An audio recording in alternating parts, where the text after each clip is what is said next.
All right, Pops. Thanks for being with me. And like I said, if you would, I'm recording this, and I'm planning on kind of using this for my own personal archives, and also to share with YouTube and other social media.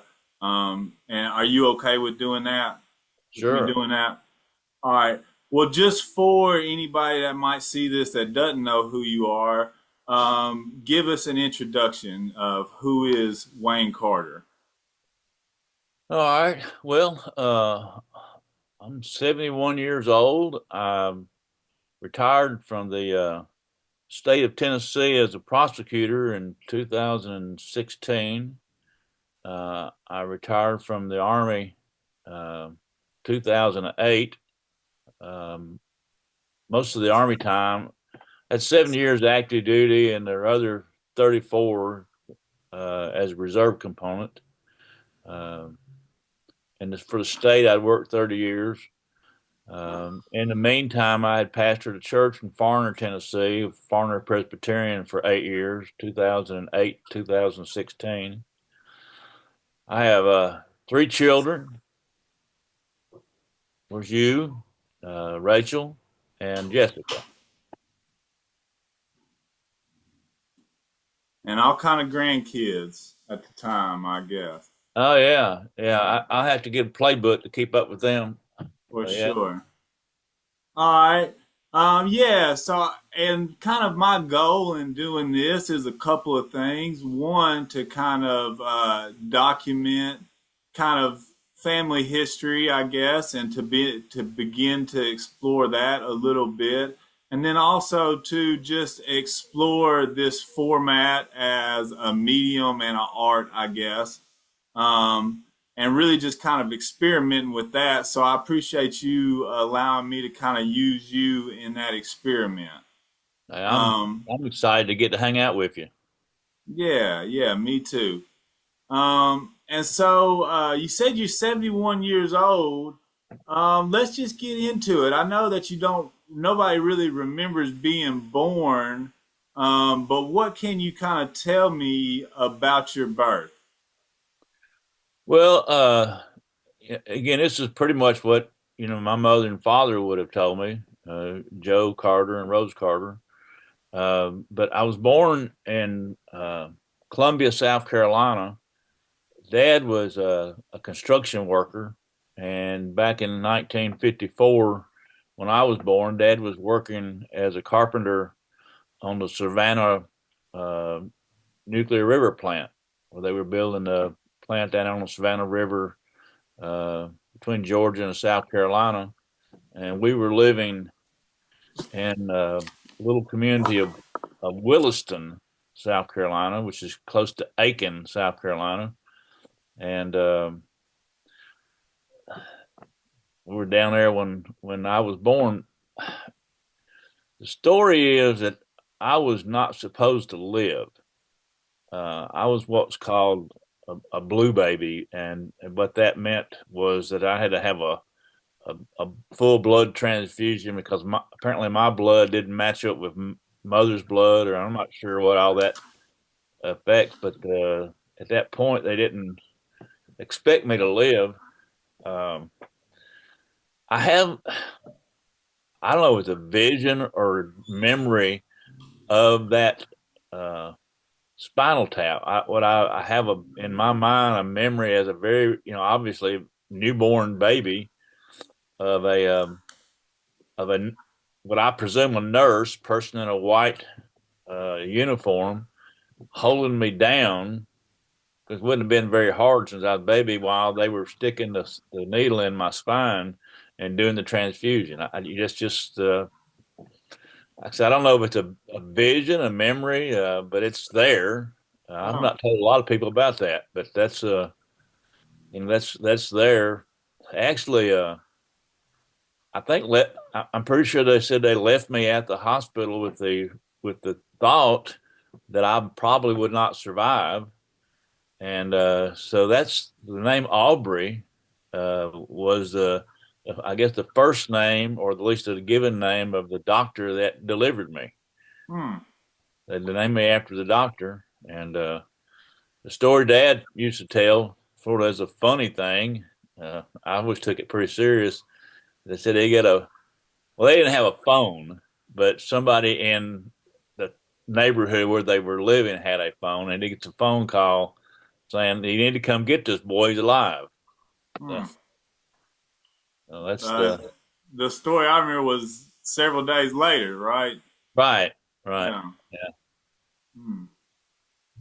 That's interesting, and I don't think you've even ever shared that memory or vision of a memory with me either. I knew that there was the situation of you being left at the hospital and not thought that you were going to really make it, but didn't really have a lot of details over the years of that. So that's interesting. That's interesting.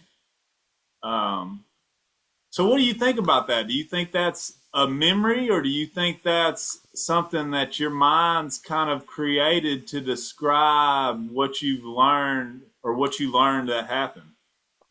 Well, over the years, you read about stuff like that, and just based upon what I have read concerning those type of events, I'm thinking it was a memory. I think even as a very infant child, you have some memory, and that was a very traumatic thing. So it would have been there. I just remember the lady in the white, you know, in my mind, nurse's outfit, and a large spotlight, which would have been her, light that would have been on the examination room or the operating room, that type of thing. That's pretty much what all I recall. Wow, wow, that's crazy. Oh wow. And there was a lot of like I guess family lore uh kind of surrounding that story because that was one of those reoccurring uh stories that would get told over the years. Um Well, and as I look back at that, and I'm a person of faith. You have to think, at least in my mind, that God had a purpose for you even back then, and that was one of those memories that He would use as a I guess a witness for other folks, whatever that's worth. that's interesting too. That might be something that we that might come out just in conversation, but would you kind of think that maybe does that lead you to believe that maybe there was a purpose for you before your birth, before you were alive? You know, I think, because my belief, and you and I've talked about, my thoughts and beliefs is that, yeah, God has a purpose for you, and even before you're alive. But if I had not made it, if for some reason they had not done it, I still feel like God's purpose would have been carried through. It's just that what part I've had to play in it would have been played by someone else. That's That's my interesting. view. I mean, I could be wrong. That's interesting. That's really interesting. All right. Well, I don't want to tarry too long on that. Let's kind of get back to you and these early childhood memories. So, after this kind of traumatic experience that really left an imprint on you, what else? What else are like your earliest childhood memories? Well, and I'm going to tell you this story. That you may have heard. You may have heard your granddad say. Even while we were down in South Carolina, the first year or two, apparently I had uh, all sorts of skin problems, rash problems, and they'd go back and forth to the doctor and try and do stuff. And of course, mother and dad were real poor, and so they didn't have uh, the I guess probably the best uh, surroundings Resources. be brought up in it. I mean, it was the best they could do, but it was a very poor neighborhood, and so uh, going back and forth to the doctors and trying to figure out what it is, and dad said finally he just told mother, uh, put a diaper on him and put him in a playpen outside and see what happens, Yeah. and they did that, and apparently everything cleared up. So Do you remember any of that in? not really. Okay. Uh, uh, I remember a little bit about South Carolina, but not. I don't really remember. I remember living in a fairly poor neighborhood, but there was a public pool, swimming pool, that sometimes mother would go, and there was an area where you had to pay to get in, and there was an area that was like a fountain type thing, and my recollection is that we didn't really ever pay to go in. We went down to the fountain, and mother would put out the blanket, and we'd hang out there for a while. Cool. Cool. Cool. Cool. You see, it's my co-host Bodie Dog right I here. do. Yeah. Yeah. Yeah. Yeah. Okay. So you have some infants of, I guess that's like when you're a toddler. How long did y'all stay in South Carolina? So we're thinking of you were born in February 1954, correct? Correct. Correct. And so just to back up a little bit, I guess, do you know when your folks went down there? Not really. Okay. Um, do you know when they came back to Tennessee? I think I was probably four. Excuse me, four. Okay. What's kind of your next memories that stand out to you? Well, And just so for everybody knows, when I say come back, and I guess this is something that I need to do better at if we're going to experiment with this medium. When I say come back, I mean come back to Middle Tennessee. Our family are natives of the Wilson County, Middle Tennessee area. Is that correct. fair to say? Fair to Right. say. I joke around with folks all the time that they kind of ask me my background and stuff, and I just kind of tell them, my folks just sprouted up in a field in between some tobacco and cotton plants, and we've just been kind of carrying on ever since. And while that's obviously not true, we are natives of this area, correct? Yeah. Yeah. Mom and dad both are from the Wilson County area because dad was from all of his folks were over what would I guess be called the Fellowship community in Wilson County, and mother was from the Noreen community in Wilson County. Um, So just to say, when we say coming back, we mean to Middle Tennessee is correct. what I'm getting at. Yeah. And so, and you grew up primarily in Laverne, Tennessee, which is in Rutherford County, neighboring Wilson County. Correct. Now, did y'all come when y'all came back? Was it to Laverne or was it to Gladeville or which is Well, in actually, Wilson County? this information I've gotten from my cousin Betty. Uh, she reminded me that when mother and dad first moved back to Middle Tennessee, that Betty's mother was dad's sister, and they had a farm in Rutherford County, and that mom and dad and my brother Donnie and I came when we moved back lived on one of I suspect like a house or that they had on the farm there in Rutherford County for a while until dad was able to buy a place over in Laverne.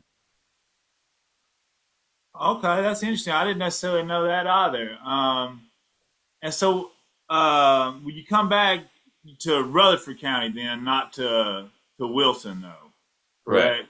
And to a farm. What was Betty's mother's name? Louise. Louise. I thought that was correct, but I didn't want to be wrong. Um, okay, okay. And so you would have been just right around 4 years old, Yeah. right? Yeah. Um, okay.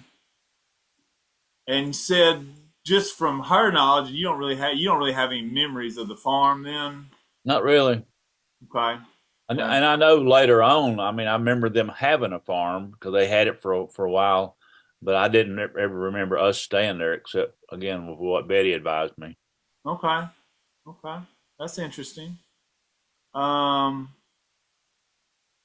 and do you know kind of why they decided to come back at all, or did the project end in South Carolina, or That's my understanding. The project ended, and because back in those days, the labor union was very strong, and so Dad worked out of the carpenters union, and they had called for a bunch of people, a bunch of carpenters to go to Savannah, and he went because that was a good job. And then when that started closing down, about that time, Middle Tennessee and particularly Nashville started really booming, and the construction business was very good, and so they came back, and well, Dad's history as a carpenter, he was very well respected throughout Middle Tennessee for his ability to, read blueprints and put together huge skyscrapers. you know? And really, I mean, and that's another thing that we probably will get into, but really also a little bit of managing people, right? Wasn't formally a manager, but he was the foreman on a lot of these big time jobs that you're kind of alluding to that we Yeah, very later much. on in life, yeah, because when I turned probably 16, I started working summers on construction, and Dad would have been a foreman most of my memory. But just going back and talking to or knowing people that worked with him and over the years, uh, and Dad was an amazing guy. He had an eighth grade education, but could take just mountains of architectural blueprints and go with it and get things done. It was you know, that's pretty impressive to me. Oh yeah, yes, yes. And I thought it was a sixth grade. I think it's eight. I thought he quit after the sixth grade Well, and went to you work. may, if that's what he told you, go with that because my Well, memory could be wrong. we've got to hash out some other things too about some of those stories, but that's not what we're going to do here. Um, so let's you let's be conscious of our time. I'm gonna try to let us go for maybe another 10, 15 minutes at the most here. Um, so back in Middle Tennessee, when you talk about Granddad buying the home, is the next home that you remember their home that I knew on No, Old Nashville Highway? Okay, so where did y'all go next, or where do you remember as being home, childhood home? the first home would have been in Laverne, but it was down what's called Gamble's Lane. Do you remember where we used to go? They had the Laverne Community Center just over the hill from where Mom and Dad lived. Yep, Well, the I road do. that went down beside that was Gamble's Lane. Okay. At the time, where that community center was Laverne Elementary School, where I first went to school. That's another story later on. But if you went down that Gamble's Lane, it was just a dirt road at the time. It ended at the Gamble place, and before you got to the Gamble place, there was a road that again I'm talking about a road. It's a dirt road, basically a lane that would go to the left. And a guy named Charlie Pierce had built at that time. I remember maybe three or four block houses, and that was a they were rentals, and that's where my first memory of childhood actually happened. And Okay.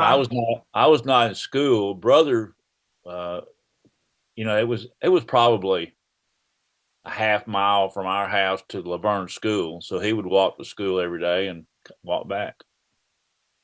And brother, who you my uncle Donnie Carter, who give a little information on him since you mentioned him.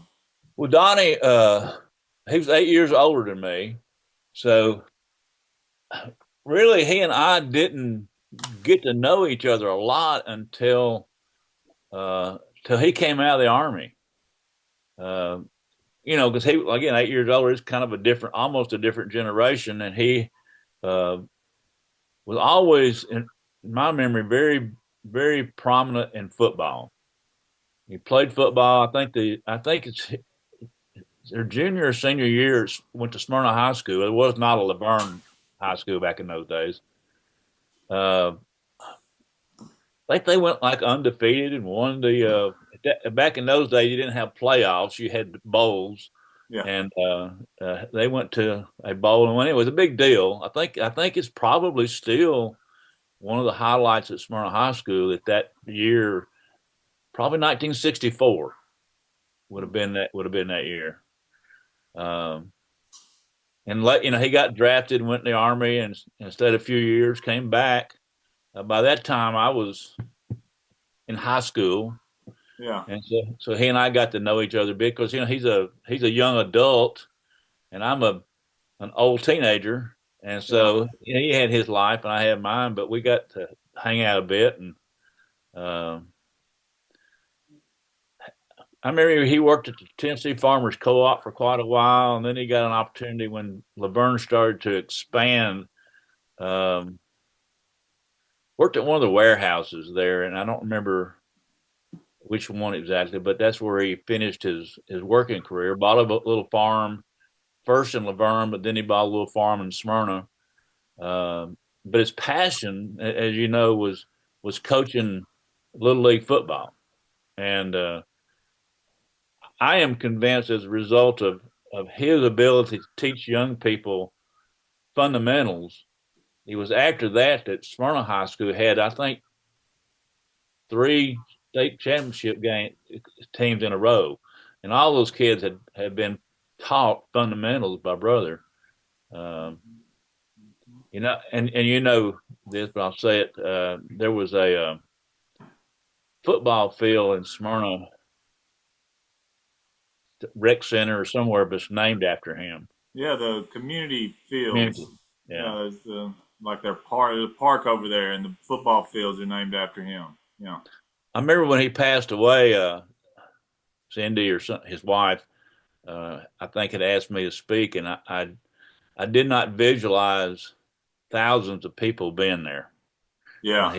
It was they went to a small Baptist church, Miracle Baptist Church, Miracle that Baptist.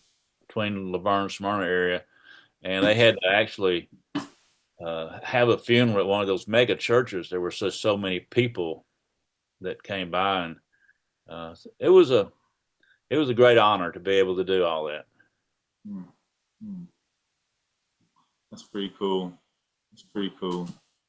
Well, and so I mean, we could talk about we could spend a lot of time just talking about Uncle Donnie and football. That's a couple episodes right there of Well, any. the main reason I'm a Green Bay Packer fan is that was his team. Okay. All right. Well, so early on, before he went off, he was 8 years older than you. What was the living situation in the house? You had this block house. You remember how many bedrooms it was, or Well, yeah, and they were really small rooms. yeah, Well, down in Gamble's Lane, they weren't much bigger when we moved to the house that you recall. But yeah, yeah, down Gamble's Lane, a couple of things I remember. There was an old rock fence that went behind our house. It wasn't too far, but it would go adjacent behind our house all the way to the Gamble's Lane, and I'm sure it was a boundary line between properties, and it was a wooded area on the other side of the rock fence from our house. It's pretty rural area, and not so much anymore. no, oh no, Yeah, no, yeah, yeah. So there was, well, talking about how rural. I remember because I was at home with mom because I was too young to go to school, but from time to time, maybe once a month or so, maybe not even that often, uh, there was a peddler would come by, and they call him the Pan Man because he had a truck and he had all this almost hardware store, but you could hear the pans rattling as he's driving down. It's kind of like the ice cream guy, selling ice cream, but he'd be selling hardware stuff Yeah. and come by. And so that that tells you how rural it was. Yeah.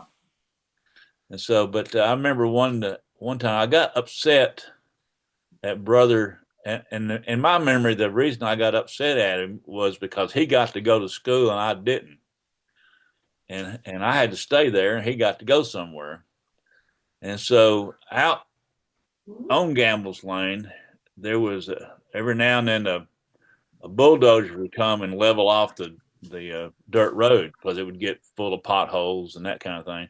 Well, there was a big tree at the end of our street at Gamble's Lane, and there was an oak tree there, and they had piled up a bunch of the dirt with the bulldozer just out of the way. Well, I decided I was going to lie and wait for him. When he got home, come down Gamble's Lane, I was going to. I had rocks and I don't know what those things were called. They were about that big around, green, and some kind of. So walnuts, isn't it? No, no, no, no. These were bigger than walnuts. They were. Okay. We call them pawpaws, but I don't know what. Okay.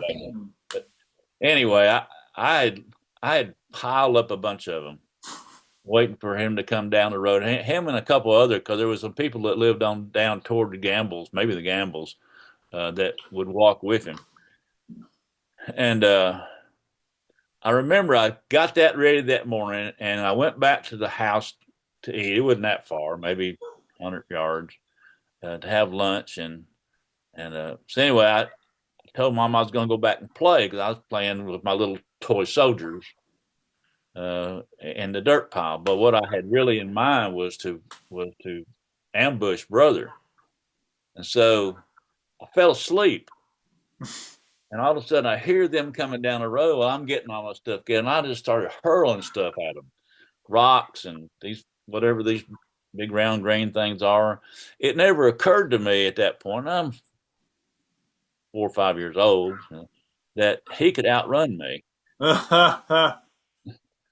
And so then I realized I needed to make it to Mama because he wouldn't whip up on me in front of her.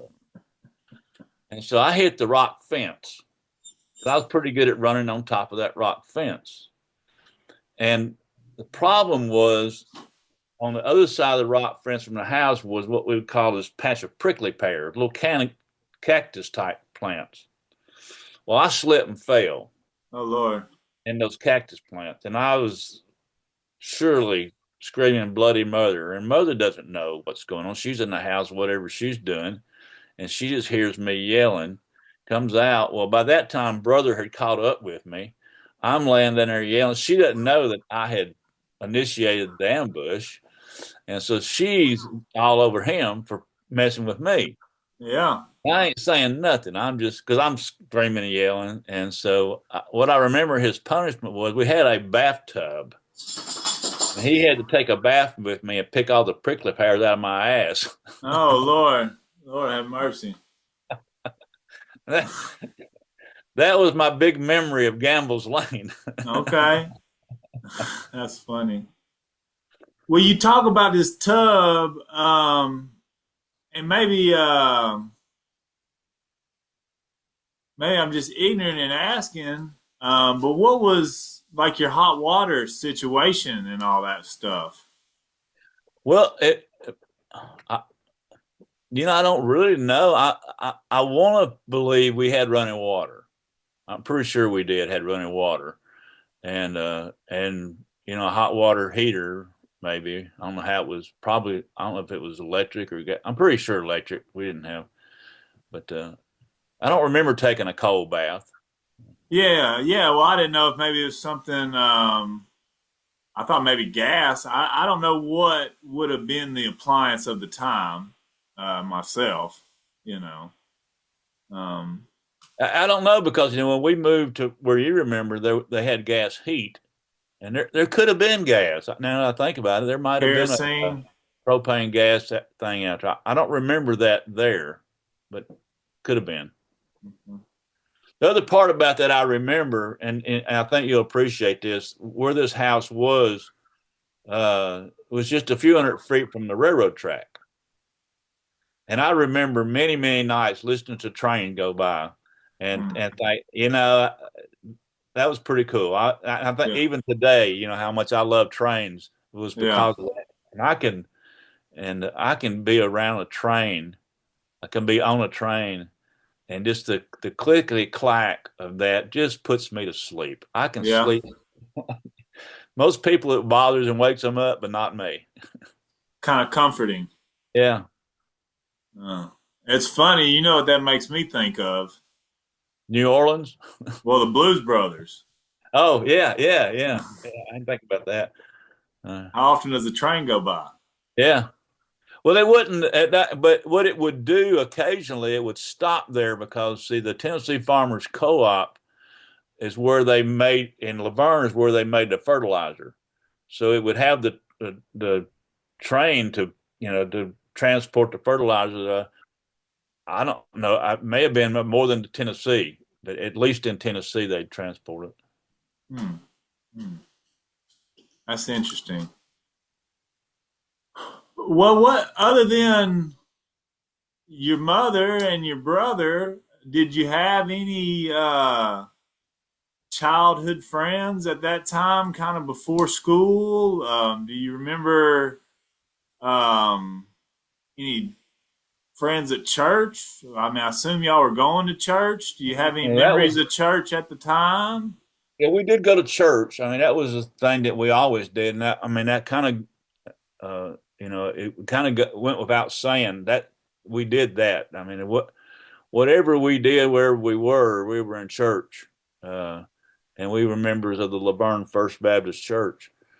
And at the time, they were just starting the congregation in Laverne, and it is not where it is now. And I think actually, the last time I drove by there, I don't think it's called First Baptist Church. I think it's just Laverne Church or something like that. But it was up on a. You remember where we lived on Murfreesboro Road? Across the street was a road that went up to the hill. Well, it stopped at the top of that hill, and that's where the church was. Hmm. What I Interesting. remember about that was had outdoor plumbing, or not plumbing. It had an outhouse. Um, I remember. I don't remember any real Sunday school room, but there may have been. But I just remember the one big room. All it really wasn't that big, but it was where we met. And my first time I was had to do something in public was in a Christmas play, and I was probably I know I wasn't in school yet, so it's still 4, 5, 6 years old, and I was a sheep, and my whole line I had to memorize was "Bah," and I did it well, at least to my memory. Well, you did it anyways. Yeah.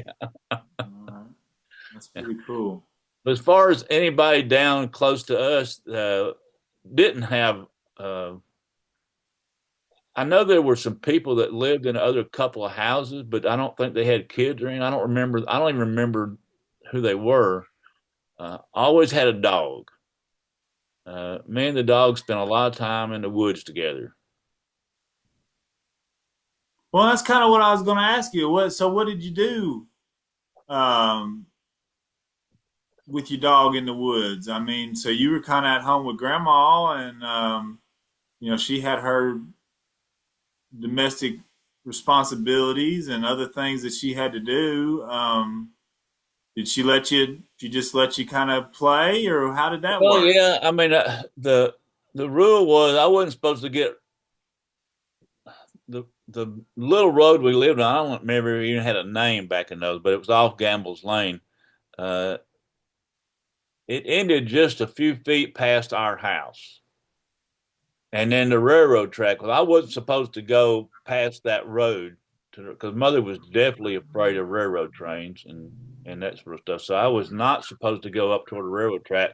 But as far as in the other direction, I don't remember any limitations. And then behind us, behind on the other side of the rock fence that I described earlier, there was a wooded area and a sinkhole, and yeah, and I just kind of explored around. I mean, I'd be within distance where if mother yelled, I could respond. Right. And But for a 4 year old, that's pretty cool. what do you remember doing? Oh gosh, I remember it was a, and I can't even remember which direction from the house it was, but it was through a wooded area, and there was a little bit of a pasture. And I remember in that pasture there was like the grass would grow, and I could lay there and oftentimes look at the clouds and just watching the clouds go by, and occasionally see a rabbit or a squirrel. And if you get real still, the birds would get close, and that was kind of it. Kind of communing with nature a little bit. Well, yeah, I guess so. Hmm. Uh, That's pretty cool. Well, look, we've been talking for a little while now. I think to try to stay in this format, like we were talking about it, that might be a good place to kind of shut off. yeah. It might be kind of, if we get together and do this again, we may kind of pick up with your school years. Um, is there anything else, maybe like before the school years or that school age, that really stands out that you feel like you want to express, or that I need to know, or I haven't asked? No, I mean, some of the things you've asked is jarred my memory. Like the laying in the field watching the clouds go. And I'll do that now. I'll get in the backyard now and watch the clouds go by. So yeah, I hadn't really given that a whole lot of thought in a long time. Hmm. That's cool too. That's cool too. Well, Pops, I'm gonna shut this thing off. I appreciate you, and I look forward to try to continue this. Hey man, I enjoy any time I can spend with you. All right, I appreciate it.